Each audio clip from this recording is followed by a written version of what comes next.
Visite officielle du président de la République Faure Essozimna Gnassingbé en Allemagne. Une visite pour renforcer davantage les liens de coopération entre le Togo et l'Allemagne dans divers domaines, notamment la santé, la décentralisation, la formation professionnelle. Justement, un accord de financement a été signé dans ce sens à hauteur de 60 millions d'euros. Le chef de l'État a également rencontré la diaspora togolaise pour les encourager à investir dans le pays. Et puis le 16e championnat militaire et paramilitaire de handball s'est achevé hier. La gendarmerie nationale a conservé son titre de champion en battant les Marins en finale. Voilà pour les titres du 20h de ce samedi. Bonsoir, ravi de vous retrouver pour ce nouveau journal. Le Togo est un État précieux aux institutions stables. Ces propos sont ceux du ministre allemand de la coopération et du développement, Gerd Müller. Il s'exprimait ainsi lors de la cérémonie de signature d'un protocole d'accord relatif aux négociations intergouvernementales. Ce protocole porte sur un montant de 40 milliards de francs CFA et couvre pour la période 2016-2017 différents secteurs dont la santé, l'énergie, la formation professionnelle, la décentralisation. Cet accord de financement a eu lieu en présence du président de la République, Faure Essozimna Gnassingbé. Yves Agbevivi. Les dernières négociations intergouvernementales ont abouti au deuxième jour de la visite officielle du chef de l'État, Faure Essozimna Gnassingbé, avec la signature d'un accord de financement à hauteur de 60 millions d'euros au Togo. Un fonds destiné au renforcement de la coopération dans les domaines de la formation professionnelle, la promotion de l'emploi, la bonne gouvernance, la décentralisation, le développement rural, l'énergie et l'amélioration du secteur de la santé. La signature de cet accord de financement entre le ministre des Affaires étrangères Robert Dussé et le ministre allemand de la coopération économique et du développement, le docteur Gerd Müller, sous le regard du chef de l'État, signale selon l'autorité allemande le renforcement des liens d'amitié et de coopération entre la République fédérale d'Allemagne et le Togo. Gerd Müller a à l'occasion lancé un appel aux autres pays membres de l'Union européenne à renforcer leur coopération avec le Togo. Ich lade die Europäer ein, Togo als ein ausgewähltes Land mit stabilen Strukturen. Bien sûr, l'Union européenne a ses propres stratégies et ses propres conceptions. J'invite les Européens à comprendre le Togo comme un pays avec des structures stables et comme un pays sur lequel on devrait concentrer la coopération.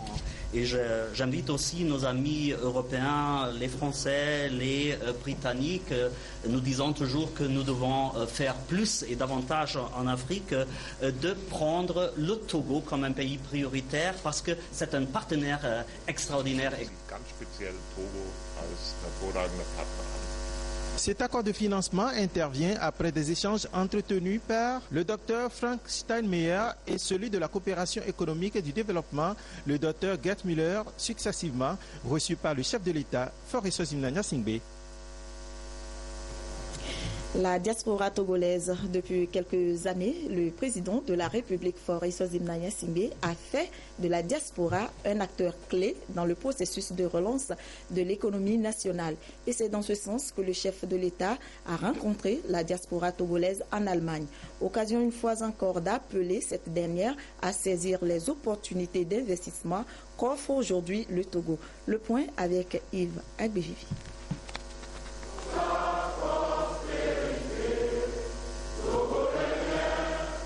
C'est par l'exécution de l'hymne national que la diaspora en Allemagne a accueilli le chef de l'État, Faure Essozimna Gnassingbé. La décentralisation, la réalisation des infrastructures, le terrorisme, la criminalité transfrontalière, les raisons qui sous-tendent le soutien du Togo aux missions de maintien de paix, voilà entre autres les questions qui ont fait l'objet des échanges entre le chef de l'État et la représentation de la diaspora togolaise en Allemagne. Dans son intervention introductive, l'ambassadeur du Togo en Allemagne, Kwame Christophe Dikenou, a souhaité la bienvenue au chef de l'État et à sa suite, puis a présenté les Togolais vivant en Allemagne, une population respectueuse des lois du pays hôte, travailleuse et qui, selon l'ambassadeur, souhaite participer à l'œuvre de développement engagée par le chef de l'État, Faure Eswatini Gnassingbé. Le doyen d'âge de la diaspora installé en Allemagne depuis le 4 juin 1961 a réitéré le soutien de la communauté aux actions de croissance multisectorielles imprimées par le chef de l'État. Politique de paix, de succès, et nous sommes en Allemagne très fiers de vous.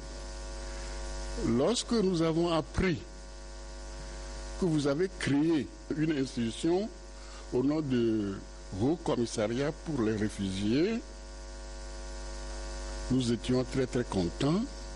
C'est la première fois dans toute l'Afrique noire qu'on a attendu ou bien qu'on a appris qu'un président fait revenir dans son pays les réfugiés. C'est pour cela que l'Allemagne et nous, les Togolais qui vivons ici, nous sommes très fiers de vous et de votre politique. Je vous souhaite, à vous tous, ou bien à nous tous, une santé de fer. Faure Eswatini Gnassingbé a présenté les réalisations et les efforts de réalisation en cours au pays, à la diaspora. Il a félicité cette dernière pour son apport à l'économie nationale et l'a invité à faire davantage. Nous avons fait quelques progrès économiques, mais nous devons aller plus loin parce que la situation, comme vous le savez, était très difficile. Et vous nous aidez par ce que vous envoyez à vos parents qui sont restés au pays. C'est le cas dans beaucoup de pays africains, mais je voudrais vous saluer pour cela. Nous nous sommes engagés à faire de ce mandat que nous avons depuis 2015 un mandat social pour soulager ceux qui sont dans les zones rurales et qui vivent dans la pauvreté, une pauvreté qui ne peut pas nous laisser indifférents. C'est pour cela que nous avons pris des mesures assez vigoureuses. Nous avons mis en place un programme que nous avons baptisé le programme d'urgence sociale qui va être conduit avec le PNUD, le programme des Nations Unies pour le développement, parce que on veut éviter tout risque ou bien toute critique de corruption, de lenteur. On s'entoure des gens qui savent mieux faire que nous et auprès desquels nous pouvons apprendre pour que demain nous nous prenions en charge. Ce programme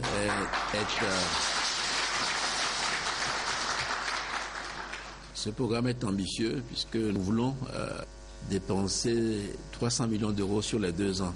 Mais vraiment, c'est pour lutter contre la pauvreté.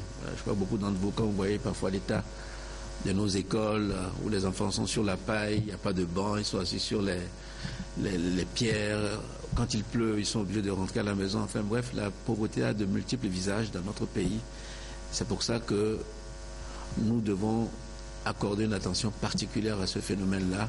Et c'est aussi pour ça que je dis que la réconciliation peut connaître des reculs si nous ne prenons garde. Parce que bien souvent, la pauvreté crée le désespoir, et quand il y a un désespoir, les gens ne sont plus là pour vous entendre quand vous parlez. Donc, nous faisons attention à cela. Pour la cohésion qui doit régner entre eux, Faure Eswatini Gnassingbé a invité ses citoyens vivant en Allemagne à tenir des propos qui facilitent la cohésion plutôt que la division.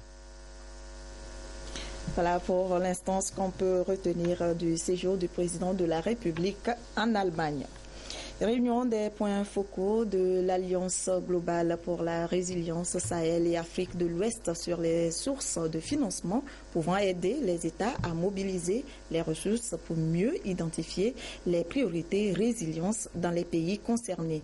Des recommandations ont été faites à tous les niveaux pour qu'il y ait davantage de financement pour atteindre zéro faim d'ici à 2036. Carmen Madiakapo.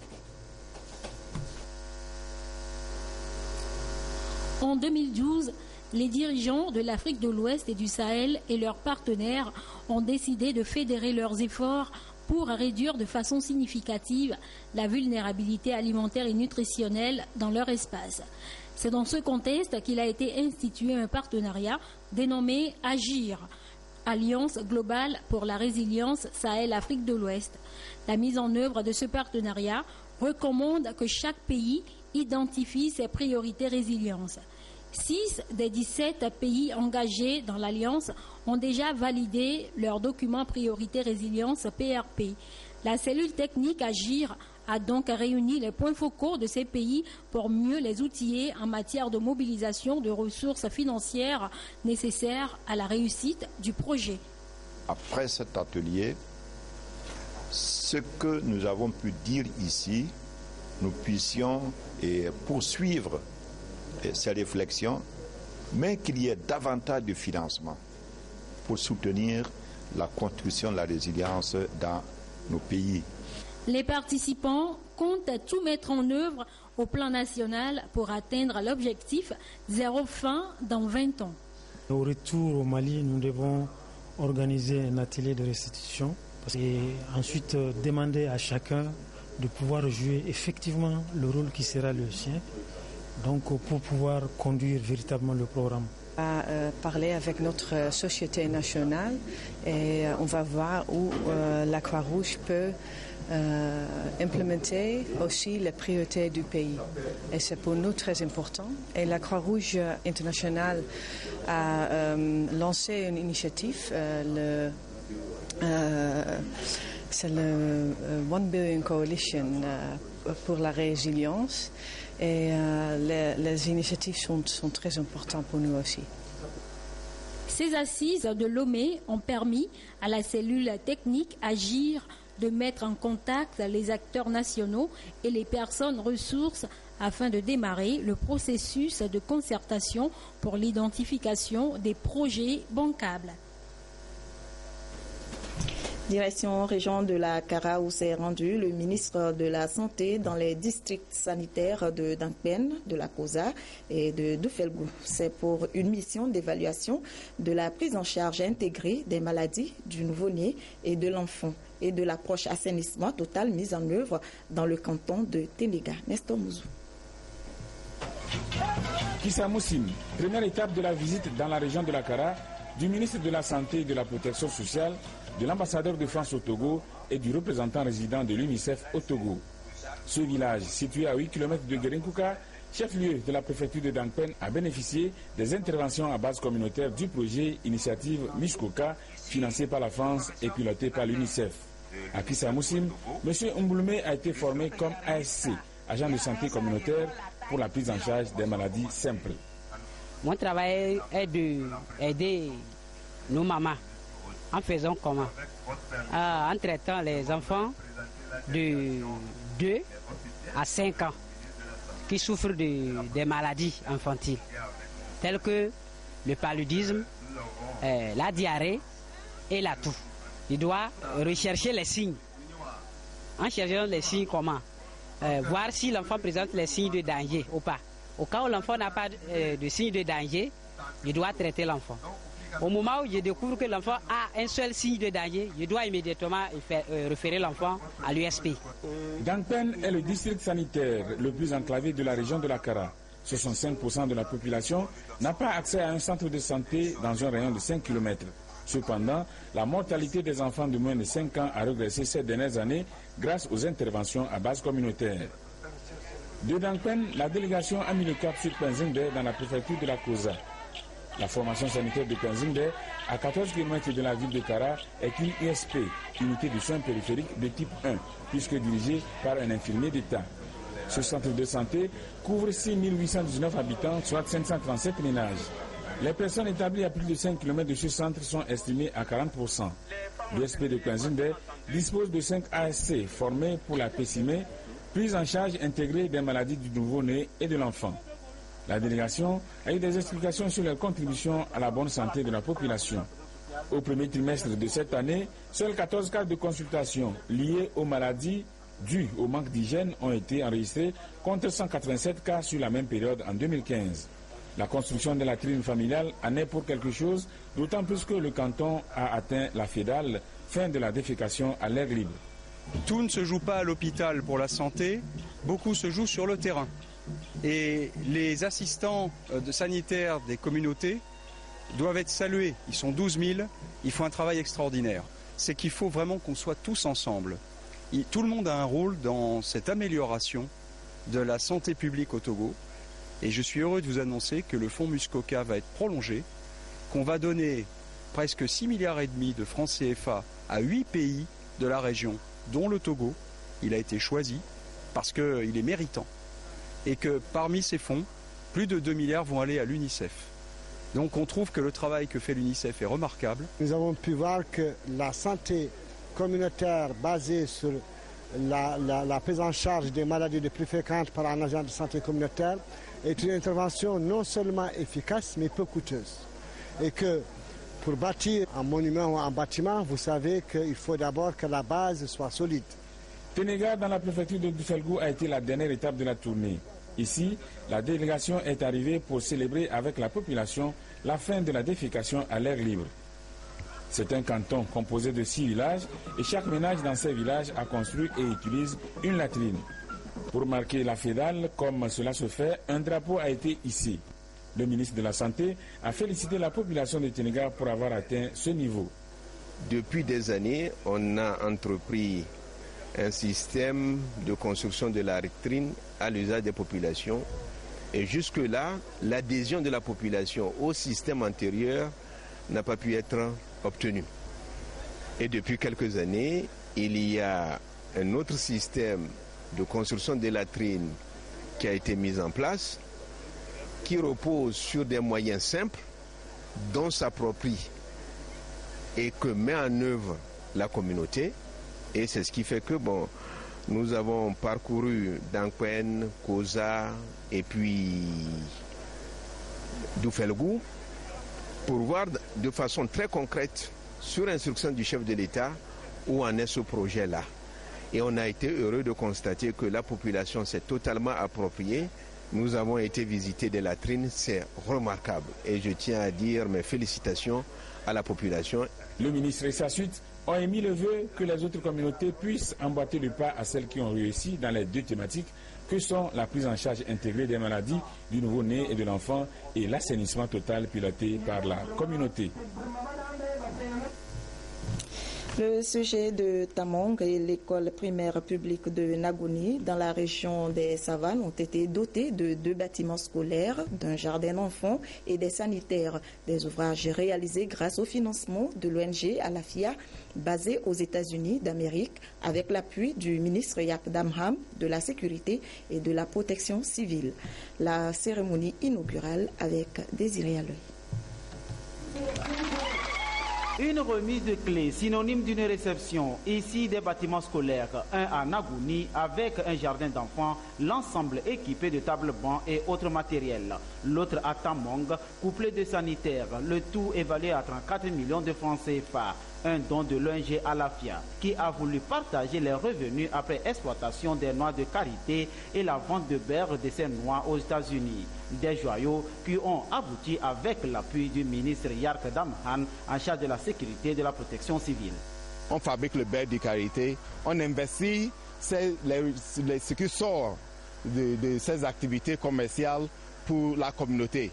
Nous sommes fiers d'appuyer le gouvernement au lieu de prendre seulement du pays, on peut aider à investir dans le pays et ça peut aider notre entreprise. Donc c'est quelque chose qu'on peut dire que c'est un lien très positif. Nous vous rassurons que nous allons utiliser ce joli cadeau pour les générations présentes et les générations futures. Nous disons infiniment merci.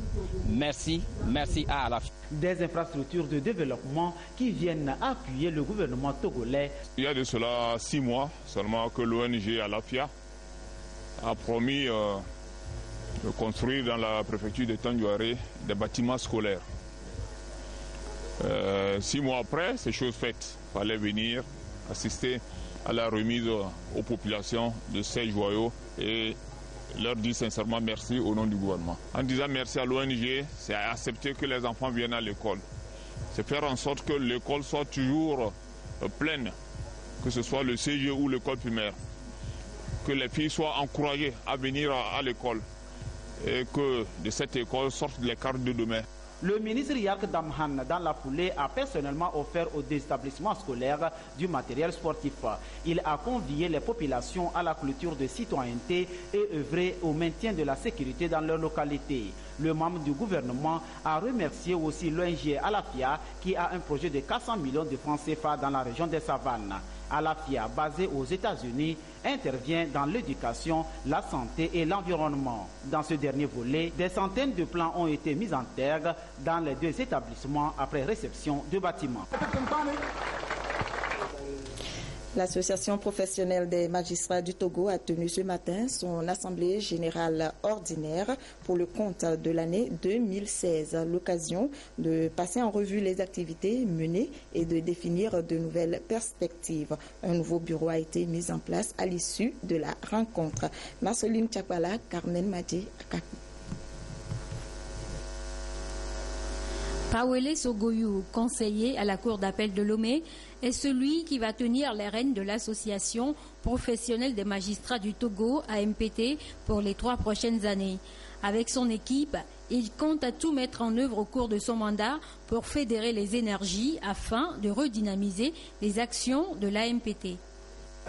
Nous avons dans la magistrature togolaise 3 associations ou syndicats. Aujourd'hui, il est question que les gens se mettent ensemble, discutent et apprennent. C'est très important. Je crois que si nous arrivons à cette fusion, le Togo ira et mieux. Durant les 6 dernières années, l'Association professionnelle des magistrats du Togo s'est employée sur le terrain à atteindre les objectifs qu'elle s'est assignés. Au plan national, nous avons eu à organiser 4 assemblées générales et à l'issue d'une des assemblées générales, celle de Sokoré, l'idée de nous fondre en une seule association au niveau du corps judiciaire est apparue. Aujourd'hui, ça urge pour que nous puissions avoir vraiment une fraternité judiciaire. La PMT appartient au groupe régional africain, aux côtés du groupe régional français, libéraux américains et autres. Les autres pays, puisqu'il y a tous les pays du monde, ils sont dans l'UIM, nous ont accordé leur confiance et en nommant le Togo pour une enquête sur le Bénin en matière de démocratie pour pouvoir le rehausser au rang de membre ordinaire et avoir le droit de vote. La PMT célèbre cette année son jubilé de porcelaine. 20 ans de parcours dans un environnement en pleine mutation et le président de la Cour constitutionnelle, fondateur de l'association, a tenu à marquer de sa présence cette rencontre pour soutenir l'association appelée à relever un certain nombre de défis. Nous avons venu dans l'intérêt de la justice et nous leur avons dit qu'ils doivent toujours avoir à l'esprit que la justice doit être juste et équitable dans l'intérêt des justiciables. Il faut que le justiciable qui a perdu le procès soit convaincu et accepte la décision de la justice parce que cette décision était juste. Avec les réformes engagées par le gouvernement pour moderniser la justice au Togo, la PMT compte jouer sa partition pour une justice plus proche du justiciable. La décentralisation et son rôle dans le développement du pays, le sujet a fait objet d'une rencontre organisée par le mouvement des jeunes pour la démocratie et la réconciliation. Cette initiative est soutenue par la Convention des femmes pour unir. Lucassi, Christine Pechekialoude. Le mouvement des jeunes pour la démocratie et la réconciliation MJDR s'active pour mieux participer au processus de décentralisation en cours au Togo. La branche féminine de ce mouvement échange ici sur l'importance de la décentralisation et le rôle qui revient à la femme dans ce processus. Le mouvement a reçu l'appui de la Convention des femmes pour unir ses fûts. s'appuyer avec les jeunes parce que nous avons besoin de ces jeunes-là. Nous avons besoin de ces jeunes-là parce que ce sont eux les dirigeants de demain. Et il faudrait les initier dès à présent à la politique, à la vie de la cité. Le rôle de la femme dans le processus de la décentralisation est un rôle central. Et comme je le dis toujours, la femme constitue le pilier de notre nation. Donc, nous devons nous concentrer sur la femme, l'aider à se développer, aider à aller vers des activités qui d'habitude ne sont pas les siennes. Et donc, à travers cette décentralisation, la femme va jouer un rôle essentiel dans les diverses élections qu'on aura bientôt dans le cadre de cette décentralisation-là. Les acquis de la rencontre permettront à ces femmes de comprendre la décentralisation en tant que mode de gestion où l'État transfère les compétences, les moyens et le pouvoir aux collectivités locales pour le développement de leur milieu. Ainsi, elles pourront apporter leur savoir-faire et travailler avec abnégation mieux dans la solidarité et la compréhension.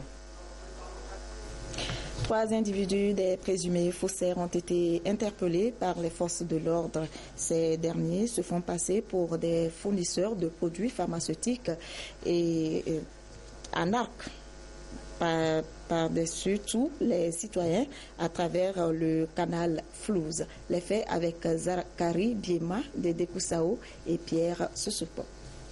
La gendarmerie nationale, après investigation, a mis la main sur ces 3 présumés malfrats spécialistes dans l'escroquerie. Leur champ d'action, les réseaux sociaux. Leur dernier forfait remonte au 3 juin dernier. Ils se font passer pour des fournisseurs de produits pharmaceutiques et anarquent la population. Plus de 4 millions de francs CFA ont été encaissés par ces individus à travers le canal Flouze, transfert d'argent par téléphonie mobile. Les nommés Badawaso, Alpha et Tiheu ont été interpellés le vendredi 4 juin 2016. Les susnommés font croire à leurs clients ou victimes qu'ils résident en France et sont spécialisés dans la fabrication des produits pharmaceutiques et les proposent afin que, après l'achat, qu'ils les revendent plus cher. Ils font aussi croire à ces victimes ou bien à d'autres personnes qu'ils sont fonctionnaires à la présidence de la République ou occupent certains postes, les postes dans certains ministères. Et sont bien placés pour les proposer aux postes ou bien à des postes de haute responsabilité, moyennant une somme d'argent.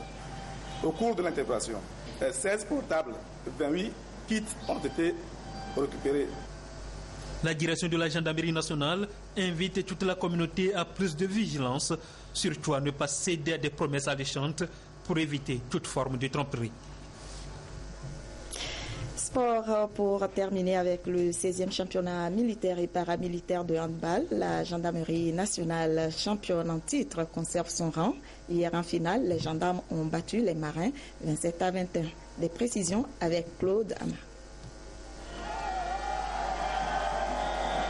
La gendarmerie nationale a accroché sa 5e étoile à son tableau de chasse du championnat militaire et paramilitaire de handball. La cible de la finale de la 16e édition n'est autre que la marine nationale.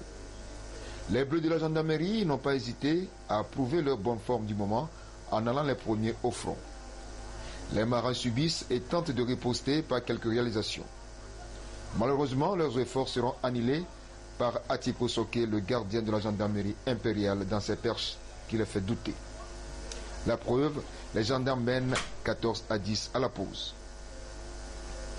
La seconde partie sera une routine pour les Bleus qui parachèvent leur mission qu'ils avaient entamée en première période. Les marins, sonnés de tous côtés, constatent impuissants les dégâts. Et malgré le réveil en fin de partie, ils s'inclinent par 27-21. Une victoire saluée par le représentant du directeur général de la gendarmerie nationale. Pendant 2 semaines de compétition, nous avons assisté à de belles rencontres qui ont mis en exergue le niveau technique particulièrement élevé qu'atteint le handball militaire. C'est le lieu de saluer l'esprit de fair play et de discipline qui a régné tout au long du championnat, tant au sein des joueurs que parmi les supporters. Tous ont su concilier l'envie de vaincre.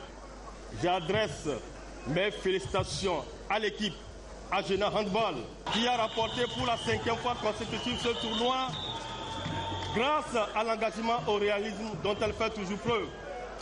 Le colonel Makuya Bakilou, qui représentait le chef d'état-major général des FAT à cette finale, a réitéré à l'organisation et aux joueurs l'esprit de cohésion qui a prévalu. Le succès de cet événement n'aurait pas été total sans la franche collaboration et l'aide technique de la Fédération togolaise de handball et son président, sans occulter les contributions des sponsors et toutes les bonnes volontés qui nous ont accompagnés, qu'ils reçoivent mes très vifs et sincères remerciements. Pendant 10 jours, nous avons pu assister à un événement passionnant, eu droit à de beaux matchs, à de belles rencontres mettant aux prises des joueurs de nos différentes formations qui nous ont révélé leur talent, leur adresse et leur capacité. Ils ont fait montre de leur hargne de vaincre, nous offrant ainsi de beaux spectacles empreints de fair play. C'est tout à leur honneur, mais surtout à celui des forces de défense et de sécurité, qui en sortent plus grandis et plus unis, atteignant ainsi le but recherché. En dehors des prix remis aux joueurs qui se sont vaillamment illustrés au cours de la compétition, la médaille de bronze est revenue au RCGP classé 3e.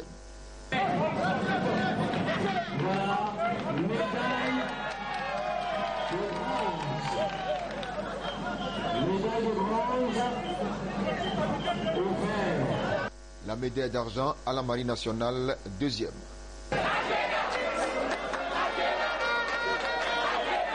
La médaille d'or et la coupe remise par le ministre Guy Madié Lorenzo et le colonel Makuya sont répartis à la gendarmerie nationale.